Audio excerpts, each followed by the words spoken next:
আবু হুরায়রা রাদিয়াল্লাহু আনহু থেকে বর্ণিত, তিনি বলেন, সামি'তু রাসূলুল্লাহ সাল্লাল্লাহু আলাইহি ওয়াসাল্লাম, আল্লাহ নবী সাল্লাল্লাহু আলাইহি ওয়াসাল্লামকে বলতে শুনেছি, তিনি বলেন, ইন্না আউওয়ালা মা ইউহাসাবু বিহিল আবদু ইয়াওমাল কিয়ামাতি মিন আমালিহিস সালাত, নিশ্চয়ই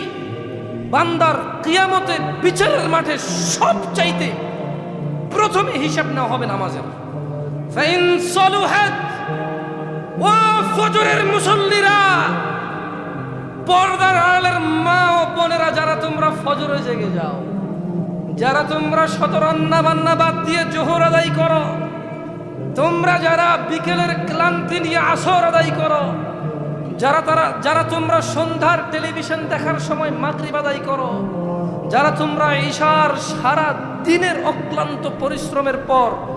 বিশ্রাম ঘুমের সময় বাদ দিয়ে তোমরা যারা ঈশা পড়ো, জেনে রাখো তোমাদের জন্য সুখবর। কলার ওয়ার্ক পুরুষরা, যারা তোমরা 8টা বাজে ডিউটি আছে মনে করেও ফজরে জাগো,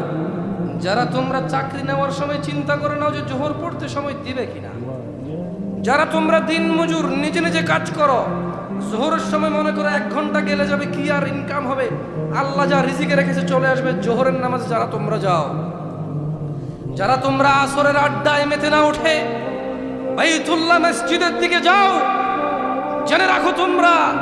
মাগরিব ও ঈশা আদায়কারীরা, তোমাদের জন্য সুখবর। তোমাদের প্যারে হাবিব মুস্তাফা সাল্লাল্লাহু আলাইহি সাল্লাম বলেছে, নিশ্চয়ই মানুষের প্রথম হিসাব হবে নামাজের। ফাইন সালুহাত